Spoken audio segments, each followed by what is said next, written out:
Hey,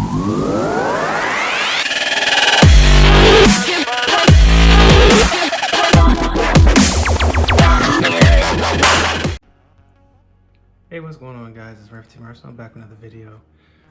First of all, miss you guys. I know it's been like a week. Between work, preparing for regionals, and the 3v3, it's been a doozy. So this past weekend, we went to Columbus Regional at the Greater Columbus Convention Center. As always, it's a great venue. They always hold in like at least 1,001 events at once, but it always seems to go smoothly for some weird reason. Shout out to the Side Deck, aka the Side Deck Gaming Cafe. As always, great event. They always take care of everybody, even gave us a lunch break and everything, and never could complain about those guys, so shout out to them. So we had 9 rounds of Swiss, almost 400 players, I believe. Almost, I think it was like, I think he said like 370, 380, I don't remember. And it was top 48 get invites. So start off with round 1, we played against Brandon Invoked.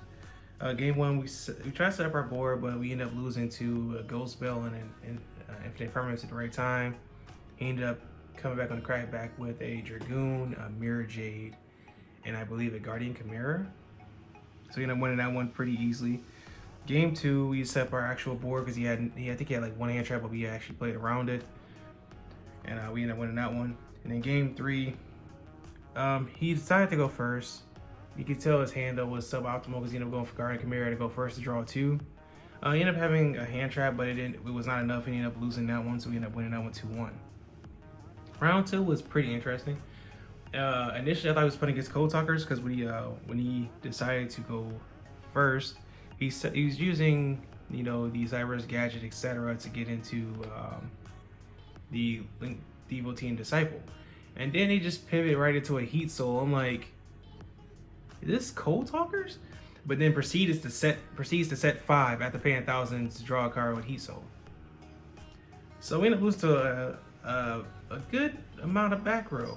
So we ended up going into game 2. We decided to let him go first. Basically put him on the assumption that he's gonna side in more hand traps and take out some of his traps, or at least side in cards to go second, like Lightning Storms, even matches, etc. Which did not work out at all. He ended up literally having Heat Soul with like 4 or 5 hand traps, and they couldn't find out he basically drew the very few hand traps that he did have in the deck for going second. So they ended up losing that one 2-0. Round 3, and I could play against Jabron. Shout out to Jabron from Eternal and GG. He was playing Tingy Sorso. Game 1, he just set up the nuts. He set up the Sorso Synchro that allows you to burn your opponent for 1,200 and banish a card when either they activate a spell or a trap, or when they special summon a monster, which just basically by itself, I'll put a picture of her by the way, just basically by itself just destroys the whole entire adventure package. Plus Grandmaster, and I believe he had like 2 hand traps in hand. So basically it was just, yeah, that we weren't winning that one. Game 2, we went first. We actually ended up having the Cyflock plus the Lantia and Token Collector, so it was basically just GG from there. Game 3, it was more eventful. We actually did end up fighting and clawing this one out, but in the end, he ended up beating me off of a Baron, attempting to pop one of his monsters, and he ended up having the the Tingy hand trap in hand. I'm gonna have a picture of it right here, which I was not aware that card even existed. Ended up losing to it, and he just won it from there.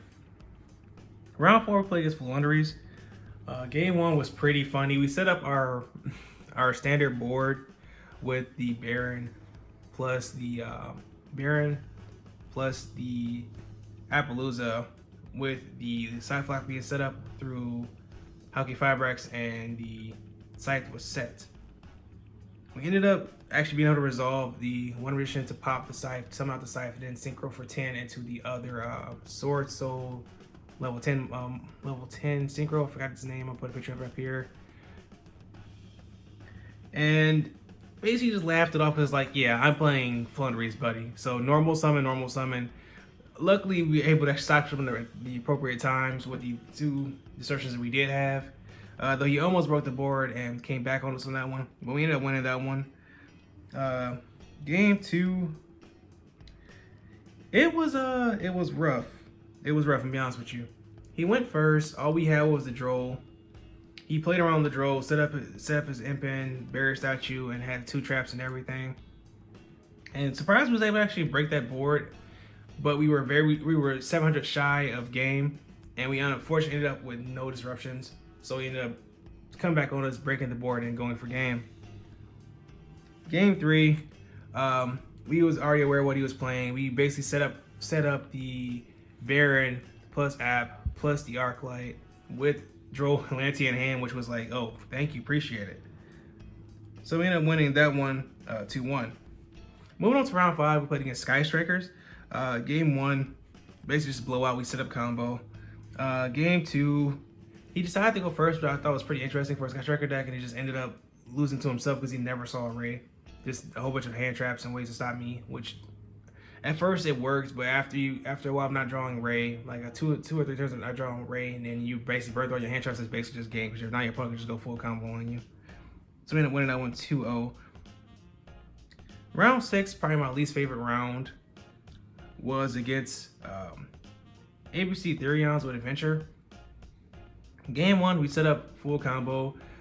We expect him just to scoop that one up, depending on what he was playing. Because from what we saw, it was basically some kind of Therion deck. That's all we got out of it at first. So we basically just knocked out at least 3 or 4 cards out of his hand, with the 4th card being the Therion Field Spell, Therion, I think it's Discoliseum. We end up negating that with Baron, and then he slaps down Mystic Mind. From there, it's just basically, yeah, we're gonna keep drawing cards till I feel like I got enough more advantage than you, or you're gonna scoop this one up. But I just simply told him, like, yeah, dude, you're at 40 cards, I'm at 50 cards. So he actually started playing the game, which was unfortunate for me, because now he just has full combo under mine, and I basically just lose. Game 2 is basically around the same thing. And this is the crazy part. I think I let him go first on this one. We just basically drew no hand traps. We were still able to break his board, but he ended up Mystic Minding us again. I'm like, dude, are you playing a combo deck or a Mystic Mind deck? And just basically ended up losing that one 2-0. Round 7. This one was pretty interesting. We played against Adventure Virtual World.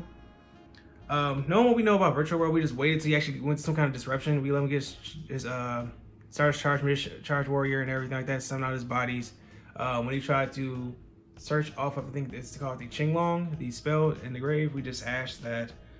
And then basically we stopped him at his choke points with Virtual World, and he just decided to then synchro into, I forgot the synchro's name. I'm gonna put a picture of it up right here. But basically he was able to actually send the Necro Banshee from deck, and then he went to Beatrice to then dump the Battle Drop into Graveyard. And then he went from Necro Banshee into the Zombie World, and he basically had Zombie World, Battle Drop, and I think a hard drawn Chuche for my turn. I'm like, well, you got this one, buddy. Because one thing my deck does not like is being spot removed and banished. So we went into game number 2. Game 2, we set up full combo. He just basically scooped. Game 3, unfortunately, Virtual World does what Virtual World does best when he went first. He ended up breaking, he set up a suboptimal board. We just broke it and went for game. Round 8, we played against Sorcerer Tenyi. We won that one 2-0. Lanty is a hell of a card. So is Scythe and Token Collector. And our final round 9, was against Dinos, Scythe and Token Collector again, because he was playing the Lost World Field Spell. And honestly, in game 2, he probably should have set up a better board than what he did, but he ended up misplaying and it just cost him the game. So overall, on the day, we were 6-3. We only unfortunately ended up getting 64th place, because literally everybody named Mamo was 6-3. So yeah, it was unfortunate, so we ended up not getting our invite at this one. But the deck was really fun. But I'm not gonna keep talking. We're just gonna go right into the deck profile. For you guys that stayed that long to actually watch that, thank you. Start off with the monsters. Well, not necessarily monsters. We'll do this differently. We're gonna do this a little differently. We're gonna start off with engines. We're just gonna do engines, okay? So start off with the adventure package. We're playing triple Water Enchantress. Should have to explain this. 1 illegal knight and 1 Wonder Griffin for the monsters. Then we're playing triple right, 1 Draco back, and 1 Faithful Adventure. Now what I noticed is that a lot of people are not really on the illegal knight, which I thought was pretty interesting because for my deck it's basically like a level 7 extender as well as a way to break boards going second. Basically what he does is you can target, if you control a adventure token, you can target 2 cards on your opponent's side of the field, return those to hand, and then put this on their side of the field. And basically the combo is, instead of you going for Wonder Griffin on your right of adversary search, you would basically go and get your illegal knight, summon a legal knight, put it on their side of the field, bounce 2 cards, and then Draco back, get it back to your hand. So basically you just use it again on their turn. I can't complain about the package. It was pretty cool because even when these 2 are just by themselves, they're still extenders, so it's fine as long as you summon them out first. So no, I couldn't complain. If anything, I'll probably play a second Faithful Adventure, which though surprisingly it didn't come up as much as I thought it would. But just to be safe in grind games, I'm probably gonna just bump that up to 2. And moving on to the Punk package, we're playing triple Foxy Tune, 1 Ogre Dance, triple Zeman or Ziaman, and 1 Deer Note. Basically specials a Punk from deck, except for level 8, which is fine. This is basically our normal summon. Our backup play if we can't really get into the Brave package, because it's fine still, because we actually are able to just go Zeman, summon, pay 600, Foxy Tune, pitch, summon out, Deer Note, Synchro for Chaos Ruler 1, Deer Note 2, target Zeman. We're gonna mill 5, get a card we need out there, and then go into Hockey Firebrax anyway for Jet Synchron, and you know the rest. You know the rest from there. It's basically Scythe Dagda by itself. So yeah, this was a pretty dope package. I actually love this. I've been sitting on these cards for a while. I just didn't know what to do with them. I was gonna play some kind of version of Punk Knights, which this deck started off as, but I just like, you know what? I'm just gonna take the defensive knights out and just go from here. And I cannot complain. That package is pretty good. Now our last little engine here is the Rose package with 1 Red Rose, 1 Rocks Rose, and 1 Basic Rose Shoot. Surprisingly, these 2 in your hand, well, not both of them in your hand, but one of these in your hand is not really necessarily the end of the world. Like, truthfully, you don't mind normal summoning this if you have the Brave package already set up, because you basically just go Baron into Yazi, and then basically set your combo where it's basically Hockey Firebrax, Dagda, and Baron at minimum. So it's still pretty solid.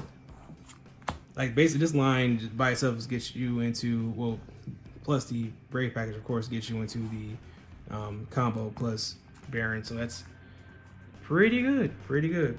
Surprisingly, the card I saw the most out of that was definitely the Basic Rose Shoot. Now for our extenders, we're playing the triple Wilder and 1 tracker, well, 2 tracker, excuse me.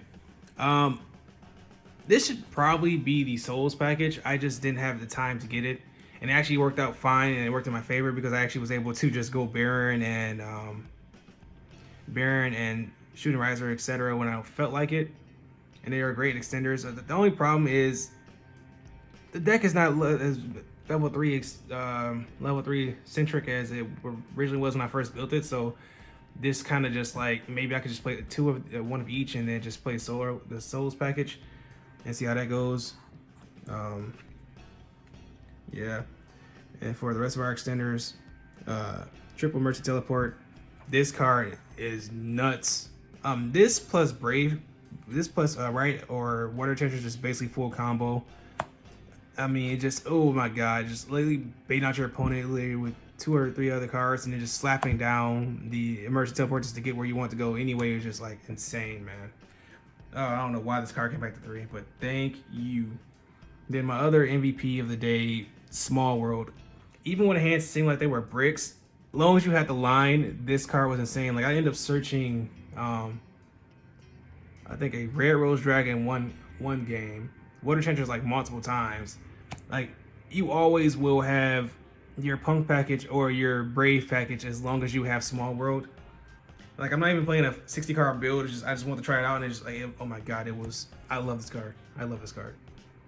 Then our last extender is basically Foolish Burial 4 Jet Synchron, 4 Snow, 4 Water Enchantress.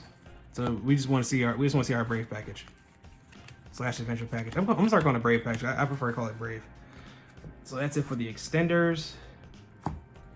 Now moving on to the, I'm gonna call these bricks because I definitely don't want to see this in my hand. 1 Scythe, 1 Snow, 1 Jet Synchron, and 1 Mirror. Yes, I'm still playing the combo with the Mirror. I'm honestly gonna try testing it out without the Mirror because some hands we had this in your hand, you're like, oh, this sucks, but you still get rid of it out of your hand off of, you know, Foxy Tomb, Faithful Adventure, etc. It's just with it, you basically end up with a Baron plus an Hap plus an Arclight and the, you know, Scythe setup. So it's like, it's really good with it. I'm trying to see how I can do without Yazi in this card, just to minimize the bricks. Jet Synchron should never came back. That's all I'm gonna say about this. This should never came back. Snow, honestly, it didn't come up as much as I thought it would. Because when I went to Riser, I mean, I didn't even go to Riser that much, but when I did, it's just basically like a play to keep me in the game. Like dump off Token Collector and stuff, like dump out Token Collector and Snow sometimes, but it was, I mean, it was okay for what it was. It's just, I'm not really big on it right now, to be honest. Maybe if I played against more Solar Soul and stuff like that, maybe it made more of a difference for me, but I don't know. I don't know about it in this deck particularly. And then finishing up our hand trap / defenders, triple Ash, triple Imperm. The most generic hand traps in the game right now. It could just basically cover as much as you need them to, especially Ash. Not the most impactful, but they do their job. Then we're playing 2 DD Crow, 2 Effect Veiler, 2 Nib, and 1 Call By. DD Crow was a little interesting. I mean, it had its spots today, but I don't know about maining it anymore. Veiler is just me, just want to have more coverage for combo decks. It's the same thing with Nibiru. Truthfully though, if I had droplets, I would play them, so I'll probably like minimize, like cut these down a little bit as well. But yeah, I'm probably just gonna get some droplets, truthfully told. But I mean, for what they were, they did their job. And that's it for the main deck. Like I said, 50 cards. Now moving on to the extra deck, start with the links. 1 Link Rebo, 1 Dagda, 1 Halki Fibrax, 1 Dark, 1 Selene, 1 Access Code, and 1 App. Everyone over here has used a lot, I'm be honest with you, except for maybe Selene. Selene just comes up here and there. Like when we go Dark, something out of a monster from your opponent's side of the field, well, from the graveyard, and then they go into Selene, and Selene just goes to Access Code Talker, and then it's pretty good. So I'm not ever going to take it out as far as right now. Both of these, you played them a lot. Going first, this, and going second, this. Halki Fibrax shouldn't have to explain. Dagda shouldn't have to explain. Link Rebos for the combo with Mirror. And the Jet Synchron combo as well. So that's why that's there. And for the rest of the extra deck, it's Synchros, 1 Arclight, 1 Magician, 1 Shooting Riser, 1 Yazi, 1 Chaos Ruler, 1 Archfiend Abyss, 1 Baron, and 1 Changwing. I don't know how you pronounce it. It's Sovereign. 1 Sovereign. 1 Supreme Sovereign. So basically, this is when you have full combo with Mirror. You're actually able to get this to just play around to avoid losing to prevent drop it on your opponent's turn when they try to break the board. 1 Magician is basically for the Halki Fibrax combo with Jet Synchron to pop Scythe. Riser is basically, it's a fast way to get Soul Collector and Snow. That's basically what it is. And then more Tetris when you need to have follow up. So I have no reason to take it out right now, but it's probably, I'm thinking about it. Yazi is for the Mirror combo. When you basically just go summon out Baron, and then you use Baron to pop Yazi. Yazi summons out Mirror basically gets you, by itself, gets you into a Dagda and an Arclight. When you have Bizarro shooting hand, obviously. So I don't know. I'm gonna test it out because like most of the day I really end up going second and playing without this and without the Mirror. So it was It didn't feel like it was necessarily needed, but yeah. Chaos Ruler card is insane. It's for the Punk package, and then like we play enough lights and darks where it's like we're gonna see something, whether it be DD Crow, Nibiru, Effect Veiler, etc. Or we can just mill the Water Enchantress for the actual right. So that's happened so many times. Milling Jet gets you into like immediately get you into Abyss. So that's pretty lit. Baron and Supreme Sovereign. Love these two. Love these two. Against Flunderies, it was just basically oopie poopie do, banish. Virtual World was the same way. Yeah, banish buddy, and then since you banish all that stuff, I gain 100 for each one, and your monsters lose 100 for each one. Swing in with that. And then Baron, Baron's just so good. Baron's just so good. And finally move into our side deck, which is probably the most mediocre part of the deck. And it definitely needs work. Triple Droll, Flunderies, Dex and Search a Lot, Double Lantia, Sword Soul, Flunderies, probably bump that up to 3. 2 Toe Collector. We only playing 2 of these because we have the Dagda and we have Shooting Riser, but I might just bump up to 3 just to be safe because I actually just want to see them going second as well. Triple Dark Ruler no more because we just don't want to lose 2 combo decks. Triple Lightning Storm because I don't have Elite Match anymore, so I'm working with a half here. And then finally, for back row, Double Twin Twister. So yep, that's the deck for you guys. Like I said, overall, I like the deck. It's pretty fun to play. I just want to take a break from Sky Strikers, truth be told. Improvements, we're definitely gonna try to get not Source Soul, excuse me. The Magician Souls and the Illusion Chaos to replace the Psychic Wielder and Trackers and test that out, see how that goes. We're also going to get the Psychic and Punisher. I wasn't able to get it in time for the regional, but that card is insane, and I would love to play that in this deck. So, guys, that's been Ren for Team Arsenal. Signing out. Peace, and have a great day. Hi guys, it's Bunny from Team Arsenal. As always, thank you for watching our videos, and always remember to like, comment, share, and subscribe. Thank you guys. Bye.